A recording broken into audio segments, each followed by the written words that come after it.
Hello, and welcome to today's lecture in the Policy and the Pandemic series, Health Policy Scholars Assessment of the U.S. COVID-19 Response. I'm Whitney Sheridan, Director of Communications for the School of Public Policy in the College of the Liberal Arts at Penn State. On Tuesday, the director of the CDC called the pandemic the greatest public health crisis our nation and the world have confronted in a century. Addressing COVID-19 and its effects on society require more than the actions of healthcare and medical professionals alone. What roles can health policy and politics scholars play in the immediate and long-term response efforts?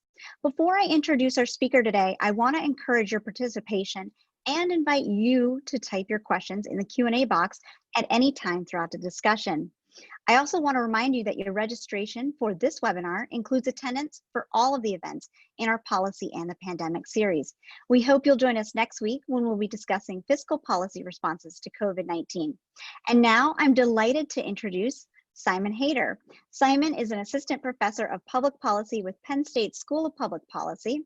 His research interests include public policy, making process, regulatory politics, lobbying and interest group politics, and healthcare policy. Simon's recent work has focused on the Affordable Care Act, the opioid epidemic, medical billing practices, and provider networks. Simon, thanks so much for joining us. Thanks for having me, Whitney. Simon, you recently surveyed colleagues on health policy issues and their assessment of coronavirus response. What was the motivation for the survey? Yes, well, originally, I'm a health policy scholar by training, and we, as health policy scholars, kind of are marginalized, if you ask any one of us in the political science field. And, anecdotally, we all know that much of our work doesn't get published in some of the, what generally would be considered top political science journals. And so, I felt it was time that someone take a look at empirically at the numbers and what the numbers actually look like. And so I took a look at the last 12 years of publications in the top 30 political science journals and looked at, what articles or what number of articles focus on U.S. health policy. And, it confirmed the anecdotes. It was very, very low in the top journals. Less than 1% of articles focused on U.S. health policy. And, that gave me kind of the background. And as a result, I asked identified and then asked all the authors on U.S. health policy why that would be the case. And, in the middle of all this going on, the coronavirus epidemic happened. And so we added a couple of questions on the coronavirus.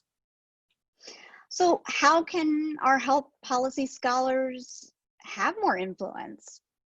Well, that's a very, very good question, right? I think there's a dual situation here. It's how can health policy scholars have more influence within their own discipline, but public facing, perhaps even more important, like right now. And that's one of the main reasons we ended up adding those questions. How can scholars like myself and others that work in this niche of health policy and politics, but also with a political science and public policy background, how can we influence the public discourse and how can we influence policymaking? And we think, and I personally think that's very important because as some of the survey confirmed, and if anyone that has read a news article lately, the people that influence policymaking, the people that are interviewed, the people that are talked to, they're mostly medical professionals and health economists. And that's not necessarily a bad thing, but every discipline comes with its own ideology and its own values. And when you interview health economists, your focus is going to be on cost and effectiveness. When you interview medical professionals, your concerns are going to be about the concerns of providers. And so, health policy scholars like myself with a political science and public policy background, we care about different things. And, those kind of values are often missed in the public discourse. So let's talk about what the health policy scholars they feel about the response to the pandemic. Overall, what was the response? What did you find in the survey? What did the data tell you? Yeah, it's quite it's quite a long survey, as some people complain to us. We asked a slew of different questions. We asked them rating the response of different entities. We asked them about the lack of preparedness. We asked them about why they think the numbers were so particularly poor in the United States. We these most immediate questions, but we also asked them some long-term questions about what they think the implications are for health policy in the United States, for the U.S. political system more generally, and then of course for the upcoming elections. Mm-hmm. So What entities did you ask them to rate, and who fared the best and who fared the worst? Yeah, I think, the question is, I think, a little bit bifurcated between the immediate response and the lack of preparedness. If you look at the immediate response, scholars have really focused on the executive branch as, Mhm. as the main source of inadequacy here. Specifically, the White House is one of the main culprits here that has been considered inadequate, but also other administrative agencies like the CDC Mhm. and the FDA. Those are the kind of the entities that people thought were doing particularly poorly. Congress, kind of moderately, moderately the WHO. People were generally happy with state and local government's response. I think we need to keep in mind here that we conducted the survey in April, and in a Right. lot of states, right, we're now seeing the impact just now. And so, we were considering doing a second round of the survey just to capture the changes from April to maybe September. But in terms of, immediate response, the health policy scholars really felt the executive branch should have taken the lead here and did particularly poorly. If we Mhm. turn to the preparedness factor, I think the blame gets spread more widely and more evenly. He's still very concerned about the White House, but Congress takes a much bigger burden here. People Mhm. feel that Congress had enough time to do something about this. But again, the CDC was one of those agencies, I think, that's front and center that Mhm. did particularly poorly in the rollout of the response, and probably, was considered not to doing too well going into the pandemic in the first place. And what about the FDA? We know that there were some missteps there as well. What FDA were as well. I think FDA was lucky that it didn't get as much public focus as the CDC. I think the Mhm. CDC is bearing the brunt of everyone's concern here because of this very public testing failure and of the slow response and all those kind of things. You could argue, the FDA was a close second and not doing well in this one as well. So you've written that we have underfunded our public health system for decades and went into this pandemic ill prepared. Um, were the systems that we had in place prior to the pandemic enough? Yeah, I think, the graphs are very stark if you compare the United States to most other developed countries, especially to Europe. I think, we had a lot of disadvantages going into the pandemic. We had one big advantage, and that was we were late going into it, right? Everybody Mhm. else was kind of facing this well ahead of us. If you argue, potentially late last year in China and then early this year in Europe. So we had time to prepare, but we were very different from, Europe in a lot Mhm. of ways. And what I've written about is that we have massively underinvested in public health, both in the Democratic and Republican administrations. The cuts have been dramatic in terms of funding as well as in employees. And you kind of Mhm. feel this during a pandemic. We saw it before the opioid crisis, hepatitis outbreaks. This is not something that was like unknown that we're doing particularly poorly on public health. But we had other things that weren't working for us as well. We have a healthcare system. It's very for-profit driven. It's very, very inequitable. Those kind Mhm. of healthcare systems don't do particularly well when you go into the pandemic, when you need to treat a lot of people. And, the saying is kind of like your healthcare system is kind of works as well as it treats the poorest person in it. And, you kind of see that during a pandemic. And I think the last factor here that's really problematic, why we're doing particularly poorly against the rest of the world, or at least the developed world, is the underdeveloped safety net, right? It's very hard to tell someone that's barely scraping by to, hey, when you have a fever, don't go to work, right? But you don't get paid in most jobs when you don't show up to work. In Europe, Mhm. you can say, stay home, we'll still pay you 60 or 80% of what you owed, or even 100% for a time. And so, the trifecta here really worked against us.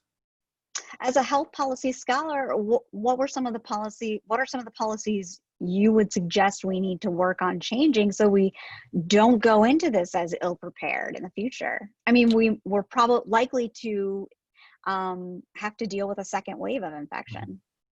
Yeah, it's hard, we're still in the middle of it, and, we don't have a lot of time to get this figured out. I think there's some Hmm. short-term things we can work on, but there's also, long-term things that we really need to think about. It's the reforming the healthcare system, which is every health policy scholar has been banging their head against the wall, right? Hmm. It's inequitable, it's inefficient, it's ineffective, it's super costly, right? We need to get a Hmm. handle of on those kind of things. A lot of people have a hard time understanding how the hospitals are filled with corona patients, yet the hospitals are still, struggling very significantly financially. It's hard to explain those kind of things to people. We need to Hmm. work on our safety net, right? So we, work on paid sick leave and those kind of things that come really into play in containing sicknesses. And I think one of the big things, obviously, for health policy scholars is making sure that, we get to universal coverage down the line. And I think those kind of things are reflected in the survey as well. If you look at what health policy scholars think, two things that stand out in what they expect for health policy is that the ACA is going to be much safer going down the line, just because of the massive impact on the healthcare system. And two, that lots of people expect a Democratic president, and they expect the Democratic president to push for a public option to increase public coverage. And I think those are the main takeaway points here when it comes to that. I wanted to ask you about that forecasting for the election, but I also want to encourage our viewers to ask their questions in the Q&A box at any time, because this discussion is open and we want to encourage participation. So let's talk about what our health policy scholars forecast for the upcoming elections. How do they think this is going to impact Trump's re-election bid? Yeah, and I think this is also one of the great reasons to talk to health policy scholars, because they all have a background in political science, and so they have a better understanding about the interconnection between electoral systems and public opinion and health policy outcomes. And so one of the things we asked them is, like, do you think this is basically hurting or helping President Trump? The scholars we surveyed dramatically felt it was going to be a negative effect on the president. Right now, it's going to hurt his re-election chances. They also felt that on average, it was going to significantly help Democrats over Republicans. And as a result, they expect the Democratic president, they expect the Democratic House of Representatives, but they're not very sure that there's going to be a Democratic Senate. And that obviously has to do with what seats are open this year, and obviously the overwhelming challenges that Democrats face in some of those very red states. Well, one of the questions you asked in the survey was if scholars felt that Trump's response has been driven mostly by scientific evidence or political consideration. Why did you ask that question? Why was that important?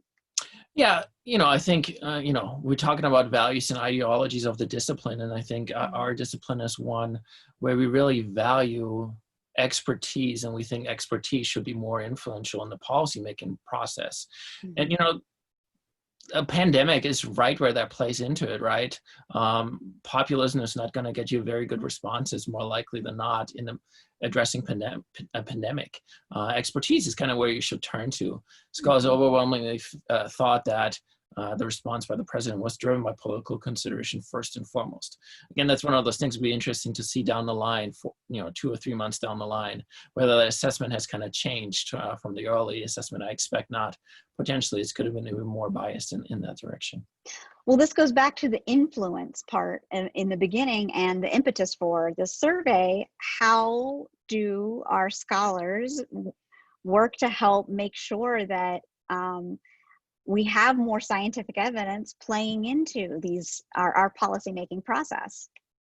Yeah, we asked some general question about that, because that's one of the values of our survey here, but we also asked some specific question about COVID-19. And what we found is that, we surveyed hundreds of political scientists and policy scholars. A very small number, comparatively speaking, feel that, the core disciplines of the core, academic disciplines of health policy, political science, public administration, public policy scholars really have large amounts of influence. They're trending low influence or potentially moderate influence for public policy scholars. Scholars felt overwhelmingly health economists are driving the conversation, and of course, right now, epidemiologists, public health scholars, and medicine scholars. And so I think, how policy scholars have been trying to influence the debate. It's hard, it's the supply-demand kind of issues. I think what we found is a lot of them have been trying to tweet. Lots of them have been trying to write op-eds and those kind of things to influence the discourse. But, as I mentioned previously, almost every article that you open up, the people that got cited and that influence public policy making are going to be from those core disciplines that are in demand right now: public health, health economists, and medicine. Going to publications, we have a question here. If less than 1% of the publications in top journals are from health policy scholars, how do you heighten awareness and gain that voice at the table? So you answered a little bit about some of that. That's really a challenging question. The two flagship journals, it's worth reiterating: the American Journal of Political Science had 4 publications focusing on U.S. health policy over the last 12 years. The American Political Science Review had 2 publications focusing on health, U.S. health policy issues. On top of that, the people that published those articles really are, hardcore political scientists caring about stuff like voting and elections, and used healthcare as an example to talk about those kind of things.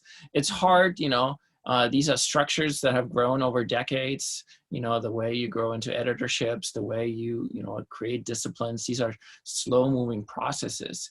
And I think, in order to draw attention to this, especially in an academic environment, I felt we needed to have some numbers to, talk about these conversations. Arguably, health policy is the most important field in U.S. policymaking right now. It's the #1 industry in our country. It's 20% of our GDP. You can argue it's been driving, U.S. policymaking since the Obama administration in particular. The losses in the 2010 election, the rise of the Tea Party, and all those kind of things. But those structures exist, as I mentioned. It's hard to break into, and I think just starting with the numbers is a good start. We've got some great questions here. Are there any type of professional organizations that could be leveraged in this process? That's a very, very good question. I think the second issue that we haven't talked about much here is that policy scholars tend to be very interdisciplinary. And so just breaking into political science is a hard ask for a lot of them, because they come into health policy with an interest in policy making and politics kind of stuff, but their training may be in sociology. And so asking them to publish in a political science journal is very, very hard. There's, organizations, APSA has a health policy section that's very interdisciplinary. There's places like Academy Health. But then the problem, of course, is you're starting to spread out, the interests of the field among a wide array of organizations, wide array of fields, and wide array of journals. And for junior scholars to come up through that is equally challenging, just as it is equally challenging to change those multiple disciplines that are trying to deal with this issue. Right. And relative to the science and politics question, where do lobbyists fit into the picture? Are they more likely to be on the scientific side or the political side? Oh, that's a very good question. There's a long debate in political science about the role of lobbying, whether they provide additional information to policymakers or whether they're just trying to, extract rents and gains for their side. I think it's a little bit of both. My own work has looked at lobbying in the regulatory process. We just have to assume that business groups and groups that are well-resourced are participating in every policy decision. And I think that's another reason why health policy scholars have to enter the policy-making dialogue, because, well-resourced organizations, they can send their lobbyists and provide the information, whether that's, biased information or not, but they can add information to the policy-making process. People living in poverty, people living in disparities, people facing inequities, they don't have organizations lobbying for them or adding information about, those situations of the policymaking process. And we know that, these inequities in healthcare are prevalent, they're ubiquitous, and they have significant implications not only on the individual health outcomes for people, but also on political participation, on education, on life expectancy, all these things that go into leading a fulfilling life. And I think that's an important role that health policy scholars can face despite all the obstacles that they're facing. So, during a pandemic, certainly a lot of times we don't often think about health policy, but right now it's at the forefront of our minds for most of us. During this upcoming election, what are some of the health policy issues that we're going to be really focusing on? I know that prescription drug costs and medical billing are some of the issues that you write about a lot. But what are some of the issues that you think are going to be gaining the most attention? Yeah, it's fascinating. When we kind of went into this going in early January, kind of thinking about what's going to be interesting for the election. Yeah. I think prescription drug was a big deal. Everybody's been talking about it. Surprise billing was maybe another one, when you get a bill, when you thought your insurance was going to cover the bill and it ended up not paying the bill. Right. Potentially even the opioid epidemic. All of that is kind of washed away right now, which is quite interesting. I think the one thing that's kind of has gained more leverage is the question of whether we should move decidedly forward in covering more Americans with health insurance. And I think we ask them about 10 important policy issues, the scholars, we ask them about 10 important policy issues. And most things, much less likely, or no effect. But what they really thought, as I mentioned earlier, is like there's going to be a push for a public option to provide more coverage to Americans at better prices. and they also felt that the ACA was going to be more stable. The Mm. second part a little more questionable because, as you might know, the ACA is going in front of the Supreme Court. That's kind of like, is the Supreme Court going to be swayed by the global pandemic and concerns about, taking away insurance coverage from 40 million Americans in the middle of it? Yeah, maybe, maybe not. It's hard to tell. But I think the push towards more universal health care and other safety net protections, that's something we're going to see from Democrats. And the question really is going to be, I think, what the Senate is going to look like. It's going to be very, very hard for Democrats to achieve any of these goals if Republicans hold the Senate, or whether, Democrats have a very slim majority. And so it's questionable what's going to come out of this in the long term. But yeah, I thought prescription drug was going to be a big issue, and I did some work on it, and it doesn't seem like anyone still cares about it at all. I think as we hopefully get a vaccine and have prescription drugs available to us, it's probably going to come back to the forefront. So we'll probably be talking about it again at some point in the future. I think your work will continue on that as well. The pandemic happened, and everybody's focused on it, but the big Right. challenges we face in U.S. healthcare, they're all still there, and we can all see them, right? And provider shortages in rural areas, high costs, high prescription drug costs, not covering all Americans. All these things are still there. They're not gone. Just we're not paying that much attention to it, but they'll come back. No question. Exactly. We have a question here. If policymakers want academic research, why does it matter if wouldn't they be likely to look at specifically health policy journals? Why does it matter if health policy scholars publish in political science journals when there are many health policy specific journals? Isn't the problem that there are just as many policymakers that don't care much about facts these days? I think, political science as a discipline and ancillary disciplines like public administration and public policy, as I mentioned, they come from a different value background, and they have different, readings they go through in grad school and journals they read. And I think, health policy, it's a limited field in a lot of ways.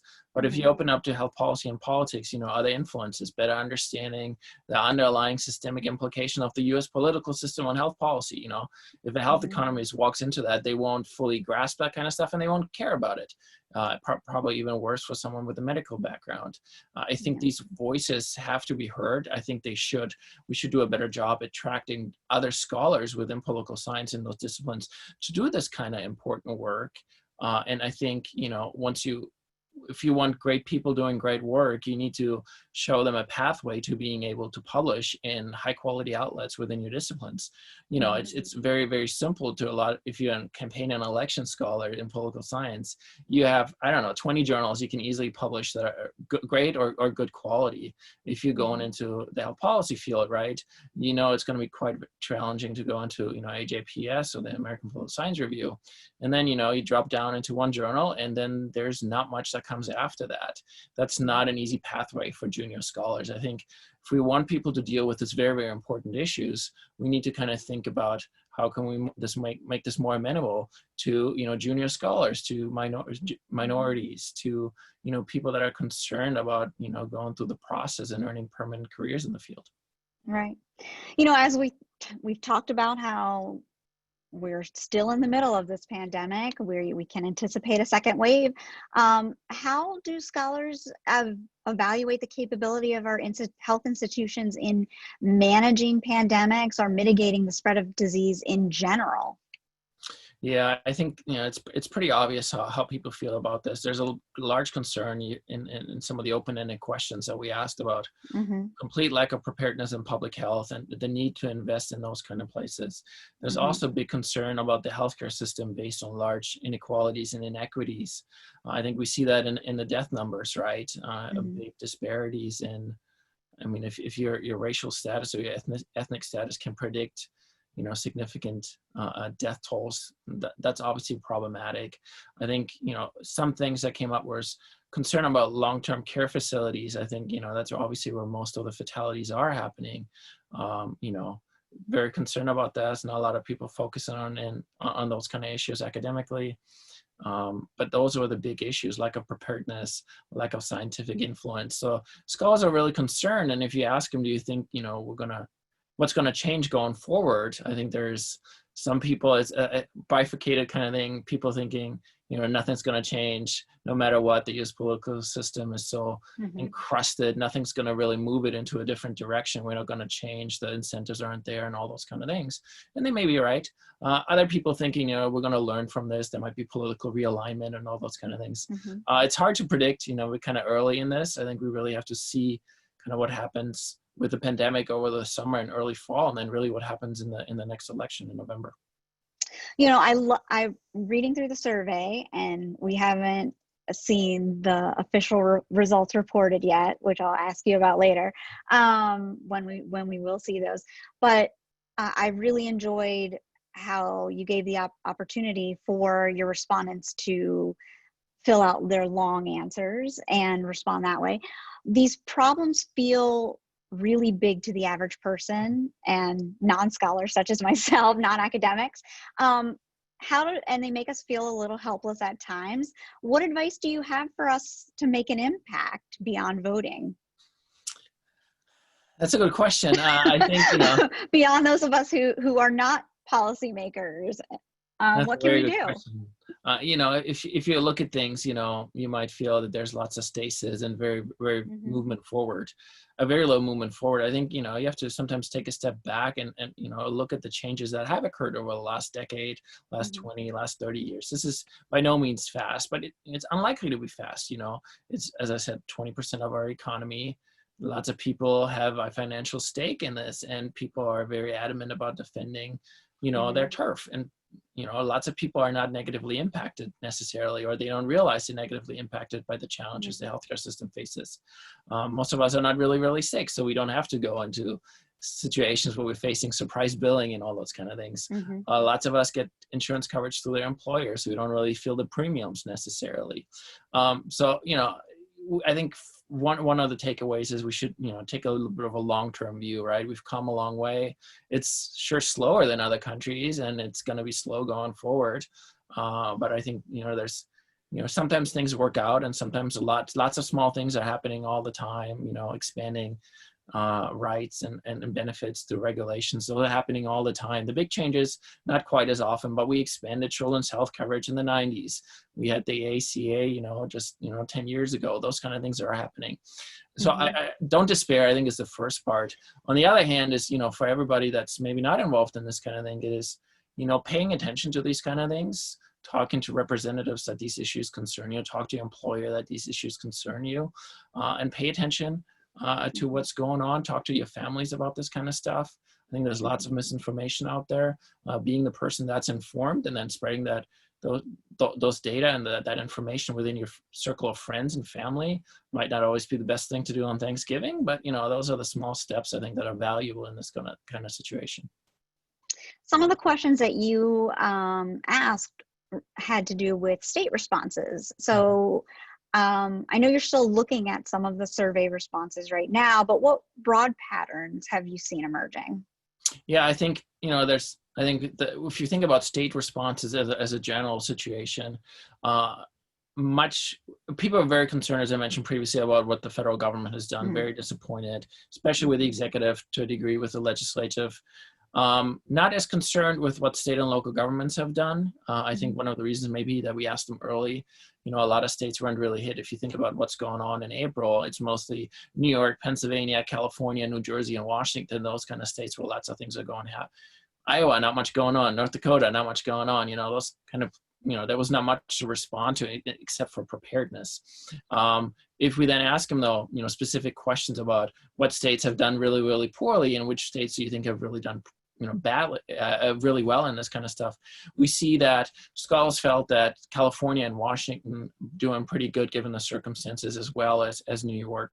Although, lots of us would argue that New York was kind of late on the ball, especially New York City and all those kind of things. Be that as it may, lots of concern about the responses of deep red states like Florida's not really a deep red state, but states like Texas and Florida, Georgia, the southern states. And I think, scholars were right to point out the problems here. As I mentioned, we had the survey in April, and the problems are really occurring in those states right now. You know, you can kind of see the line, or things getting better in, you know, those previous states, but the states that did well earlier, that didn't do a good job responding, are kind of feeling the brunt now, and I'm not sure that they're doing anything to mitigate that situation. So we talked to Selena Ortiz about her report on responses from state and local officials. What are your opinions on the conflicts between local and state governments on reopening policies? Yeah, I mean, I think we should acknowledge that this is quite a challenging situation, because it's a very costly situation, and it's in a way hard to understand, right? Why do we have to shut down everything when there's only 10 cases in my county? Well, you know, because Philadelphia is down the line and people travel all the time, and you know, it's a challenge, but that's a hard case to make to people that are losing their job, or government officials that are worried about an election coming up in the fall. This would probably go a lot better if, you know, it wasn't an election year and people weren't that concerned about elections, and you know, we weren't already, you know, trying to recover from the last, you know, fiscal challenge that we went through in 2008, right? It's kind of like a bad situation here. I think what you see is most governors are really concerned about this. They have probably better information than most local officials. They see the bigger picture. They see kind of ineptitude in action at the federal government level. They're banding together with other states. You know, we've seen these compacts going out. Pennsylvania joined one with the other northeastern state, for example. California joined the Western Compact, trying to kind of, you know, create some backup capacity for what's not coming from the federal government. Local governments, you know, these are people that are doing this as a side job. They don't have a lot of policy expertise. They probably don't understand the larger implications, and they're very close to, you know, election.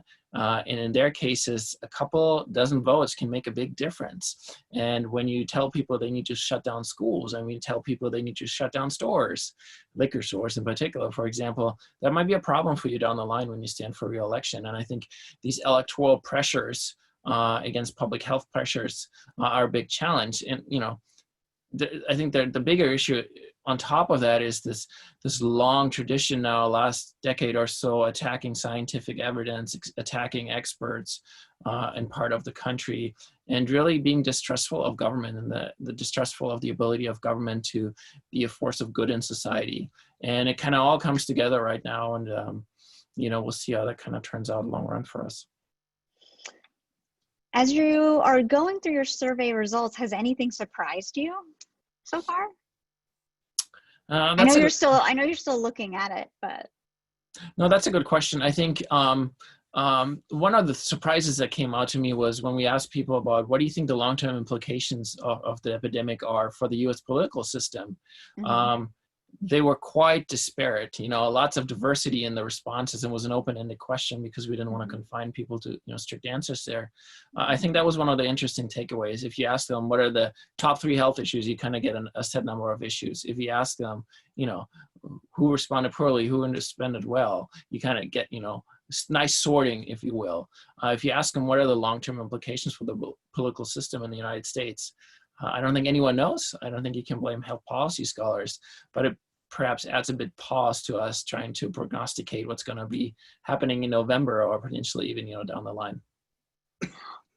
Following up, I was going to ask you, what are some of the top 3 big health issues that health policy scholars think we should be paying attention to? Right. And this is obviously, you know, tainted to a degree by the COVID epidemic. Of course. Sure maybe other than. Yeah. And so we made sure to put that in the question, other than COVID, you know, other than the current disaster that we're in, you know, what are the big issues? I think people kind of, you know, it came to a couple of important answers here that are, I think, very correct. Cost being one of the big drivers of problems here. Access issues, disparities in access, disparities in coverage. But then, you know, something you don't necessarily expect. Climate change was mentioned by a bunch of people because of the implication it has for, you know, general health and public health and those kind of things. But if you ask me to find the top issues, it comes down to healthcare costs, healthcare access, and healthcare disparities, which is, you know, scholars have worried about disparities for a long time. I think it's starting to, you know, seep more into the public discourse, which I think is important because of the implications it has, not only on your health, but as I mentioned previously, but also your political engagement and all those other things. And how do we make these part of the priorities for our policymakers? Well, that's a good question. I think, stepping back on what I said earlier, Yeah. slow change, right? The United States is really a country of slow change. I think we're getting to a point right now where people are very, very upset about the disparities, not only in healthcare, but in everything else we're facing. And it's really, for us that have been concerned about health disparities for a very long time, it's really heartening, to see that, we see some movement, at least in the broader public, on those kind of issues. I think the big issue is whether those efforts are sustainable long term, and whether they can actually create a political movement that supports candidate, that creates resources, that creates long-term sustainable demands that we address these kind of issues. Because we've been like waving our hands here for a long time saying cost disparity and access are an issue. We should start thinking about this kind of stuff. But as I said, change has been slow. I want to remind everyone that we are taking questions in that Q&A box, so feel free to ask Simon any questions that you have right now. We're open, and we want to encourage you to be a part of the conversation. Simon, one of the things that you've written about and done a lot of research about are access and rural health networks. We're in the middle of central Pennsylvania, where there are a lot of rural areas where people don't have access to healthcare very easily, and especially at a time like this, this is a major problem, major issue. What are you seeing as a health policy expert? Yeah, rural health is a big challenging issue. That was an issue 20 years ago, and it's only grown in challenges. It's provider issues, it's demographics in rural America, it's infrastructure in rural America, hospital closures. These all kind of come together.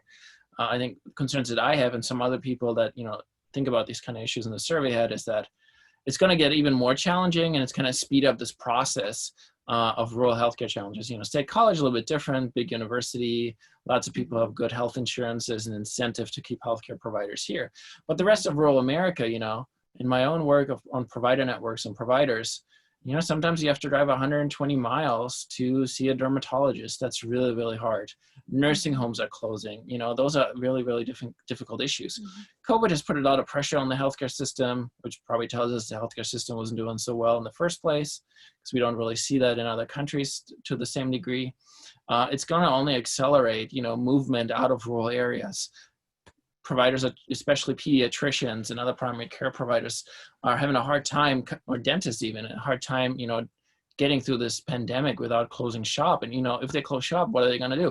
They're going to move away from rural America, and they're going to move into the city where it's more easier for them to find employment again. And, if that keeps happening, keeps accelerating, we really have to think hard what we're going to do with rural America in terms of healthcare access issues, right?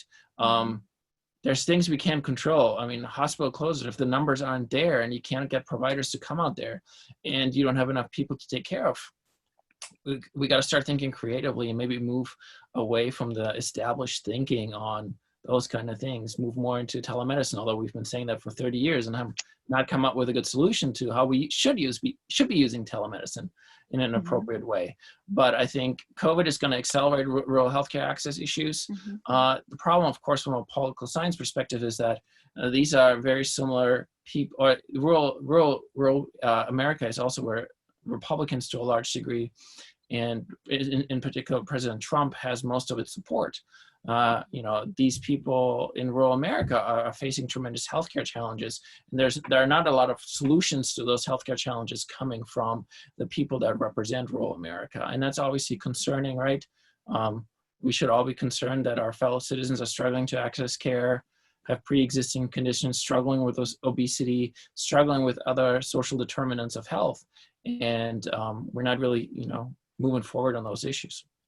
Well, telemedicine has really been forced into moving forward because of the pandemic. What are you seeing as far as that? Will that it's very continue? heartening. It's very heartening to see more of that kind of stuff, but telemedicine is decidedly limited, right? It works for maybe dermatology, because you can take a picture of a mole and send it off. That works really well. Behavioral and mental health, it works really well. Surgery, not so much, right? Transplants, not so much. And it probably never will, right? And so we got to think about where can telemedicine help, where can expanding the scope of practice of providers help. But even then, that's not enough. And we got to really start thinking about creative solutions that go beyond everything that we've tried, like loan forgiveness and all those kind of things. We got to come up with something here. COVID's going to accelerate it, as I said. And it's getting quite challenging in a lot of parts of the country. You've also written a lot about insurance networks, and right now, especially with we've got a lot of employees dealing with furlough situations, layoffs, who have been insured by their employers, things like that. What's going on with these are big issues that people are dealing with. What are you seeing? Yeah, my work on provider networks has really been, focused on this question. We assume that when we give people health insurance, they're going to get access to care. Give them a card and they just go to a doctor, and that works out that way. The work that I've done really looks at this question: is that really true? And there's an intermediary that you really need to have, and your intermediary is your provider network, right? You get an insurance card, you get insurance coverage. You have a provider networks that allows you to see certain doctors. If those doctors are not where you live, or they don't see any patients where you live, then becomes really, really challenging. And we haven't really thought about it that way in a lot of ways. We haven't really quantified those kind of numbers. And, that's what my recent work has really focused on. And the numbers are staggering. As I mentioned, for some specialties in rural America, you have to drive 120, 240 miles even, which is staggering if you think about it. These are, some are more, specialties you don't necessarily need to see every day, but if you have a heart condition, you need to see a cardiologist once a month, for example, right? Asking you to drive 120 or 240 miles is a challenge, or pediatricians. And, in rural areas, these numbers are really, really big. And, it's one of those interesting technical issues that lots of people, especially policymakers don't want to, focus on or deal with, because it's really cool if you can say I expanded coverage and now, every American has healthcare coverage. But that's healthcare coverage very different from healthcare access. And we focus a lot on the coverage part because that's neat and easy. We can cover people and give them a card. The access issue is much more challenging, and it has an interplay with providers as well. And these issues are not easily solvable, and they're not popular, and they're difficult to deal with, and they're tedious, and all those kind of things. So what are the next steps following this report, the survey that you just did? What's next? Yeah, the survey, I work with my colleague and friend Sarah Gaulis from the University of Minnesota, from the public health school there. We expect to have a couple of deliverables here, papers, on the COVID response, the role of political health policy scholars within the political science discipline, all those kind of diverse things. I hope we can do a round of surveys in the fall, kind of see how the perception of the response has changed, and the perception of challenges and maybe opportunities has changed. I think that'd be something really interesting and well worth. And, I think it's also well worth thinking about, asking scholars over, the foreseeable future, what they think the top health issues are, and whether that changes and how that's get addressed over time. Again, I think that has long-term implications for scholars, but also long-term implications for the public, what they should be focusing on. If you have a bunch of people that do nothing else but think about health policy, maybe you should listen to them, and, it can guide you there. And then, of course, policymaking can be guided by those kind of perceptions as well. Of course. Well, it doesn't look like we have any additional questions in the queue, but any final thoughts about what we should be looking for as we continue in this pandemic, and maybe what we could expect to see from changes in policy, what we could hope to see?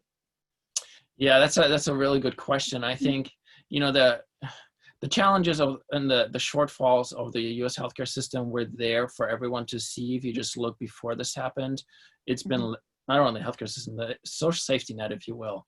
COVID just, put a magnifying glass all over it all, and showed us everything that's wrong, the way we pay for healthcare, the disparities, the distribution of healthcare services. All that has been amplified during the pandemic. And, hopefully that sticks around with people when this all gets better down the line. it may or may not, one of my colleagues, Chris Whitko, always very skeptical whether any policy change comes out of these dramatic events. I don't know. We'll have to see. I mean, that's a long-term question.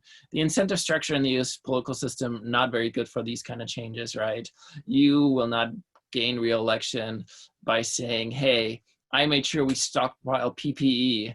That's not going to win you an election, right? I gave you a massive tax cut. That's going to win you re-election. And how we get around these challenges and incentives, we got to think about those kind of things. And that's, uncertain what comes out of that in the long term.